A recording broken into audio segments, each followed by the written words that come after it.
예, 정부가 바짝 긴장한 것 같습니다. 그럴 만도 하죠. 2020년 중국에서 처음 코로나가 발생했을 때 주춤주춤 하다가 초기 대응에 실패한 경험도 있죠. 그렇다면 이번에는 어떻게 다를지 정기석 국가감염병 위기대응 자문위원장께 직접 여쭤봐드리겠습니다. 자, 정 위원장님 어서 오십시오. 안녕하십니까. 고생 많이 하셨는데 해넘기면서 또 복병이 등장했습니다. 네. 지금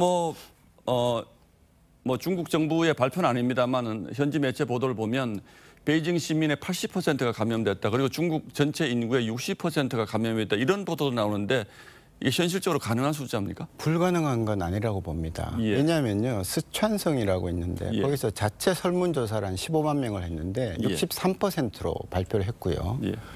중국에 있는 우리나라 공관원들이 지금 똑같이 63% 감염이 되어 있습니다. 이제 그런 걸 보면 적어도 60% 넘는 거 아닌가. 그렇다면 뭐 대도시 같은 경우는 80% 불가능하지 않다. 그렇게 보죠. 예, 큰일이군요.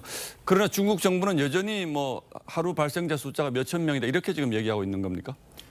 예, 공식적으로는 지금 발표를 하지 않고 있고 지금 예. 제가 말씀드린 그런 여러 가지 외신과 자체 조사에서 지역별로 예. 그렇게 나오는 거에 그치고 있어서 저희가 그래서 사실 그게 답답해서라도 조금 더 강한 조치를 하고 한번 상황을 살펴봐야 되겠다 그렇게 보고 있습니다. 그런데 저희가 상식적으로 보기에 코로나가 걸리면 이제 일주일 정도 격리하면 치료가 이제 낫지 않습니까? 그런데 80%가 걸렸다는 건 이게 무슨 얘기입니까? 그러니까 한꺼번에 이렇게 많이 생길 수도 있는 겁니까? 예, 이게 이제 지금 한 사람이 한 15명까지 옮길 수 있다고 우리 예. 기초감염 재생산 지수라고 알고 있는 예. 그 숫자가 그대로 나타나는 거죠. 전혀 통제가 되지 않고 그대로 나타나는. 예, 중국은 제로 코로나를 오랫동안 했기 때문에 걸린 사람은 그렇게 많지 않을 겁니다. 근데 지금 60%, 80% 나오는 것은 그만큼 한 명만 만나면 15명이 그 자리에 있는 사람이 다 걸린다는 얘기죠. 예.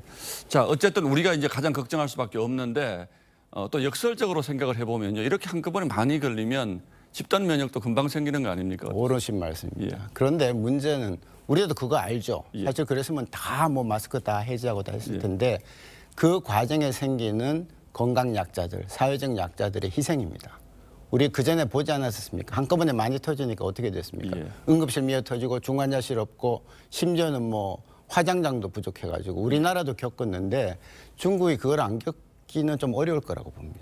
지금 중국에서 간헐적으로 들어오는 화면을 보면 장례식장 같은 게 없어서 줄 서서 번호표 뽑는 장면까지 나오는데 이런 정도라면 물론 예단하기 어렵습니다만 수천만 명이 사망할 수도 있다.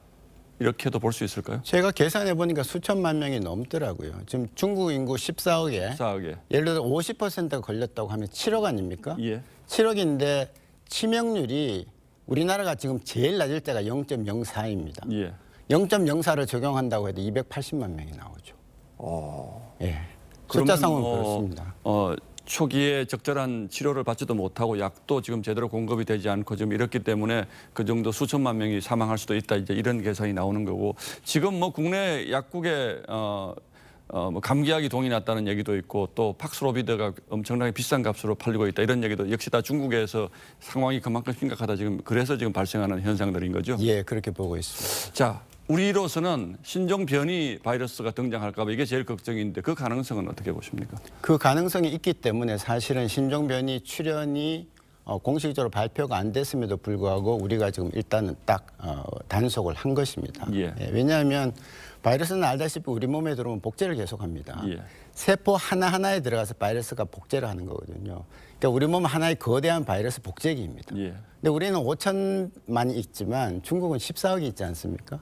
지금 말씀하신 대로 80% 이렇게 걸려가지고 지금 하루에 걸리는 숫자가 어마어마하다면은 네. 그 복제기가 고장날 확률도 그만큼 높은 거죠. 예. 예, 복사가 제대로 안 되는 것은 RNA 바이러스의 특징이거든요. 예.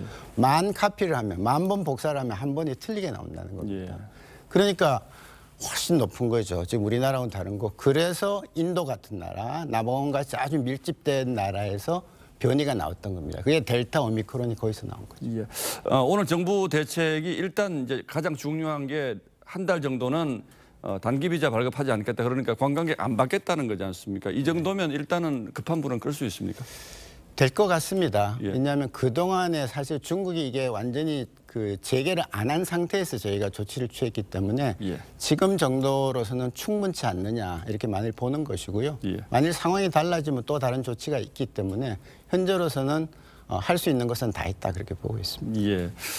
뭐 물론 뭐 가정하에서 말씀드리긴 어렵습니다만 추가 조치라는 거는 뭐 그 기간이 연장된다든지 뭐 이런 것을 뜻하겠습니다. 아니면 어느 시점에서 이게 뚫리면 우리가 또 큰 팬데믹을 겪을 수 있다 이럴 가능성도 지금 있다고 보시는 거예요? 그렇습니다. 그래서 다시는 경험을 안 해야 되기 때문에 대신 이것은 오래 가지 않습니다. 예. 지금 우리가 80%를 논하고 있다는 것은 정점이 멀지 않았다는 거고요. 예. 중국이.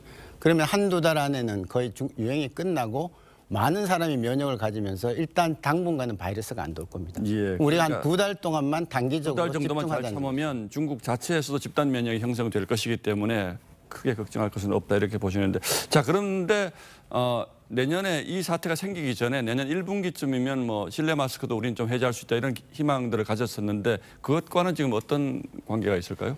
영향이 전혀 없을 수는 없고요. 예. 중국이라는 변수는 우리한테는 상수입니다. 가장 가까운 나라이기 때문에. 그렇지만 지금 우리가 이렇게 약간 상대적으로 좀 강한 조치를 취한 것은 우리가 우리의 갈 길을 가기 위해서 그런 겁니다. 우리는 이제 거의 정점이 왔고요. 우리나라에서. 예. 만일 감소하는 추세가 있고 우리가 제시한 4가지 요인에 어느 정도 맞아 들어가면은 중국을 일단 막아놨으니까 우리는 마스크 지정을 조정하는 거에 대해서 논의를 시작할 것입니다. 예, 알겠습니다. 일단 오늘 뭐 강력한 대책이 나왔기 때문에 더 이상 확산되지 않도록 좀 기대를 해볼 수는 있겠군요. 작년에도 정말 올해도 정말 고생이 많으셨는데 좀 고생을 좀 더 하셔야 될 것 같습니다. 예, 새해 복 많이 받으시고 제발 중국 코로나 좀 잠잠해지길 바라겠습니다. 예, 감사합니다. 네, 감사합니다. 예.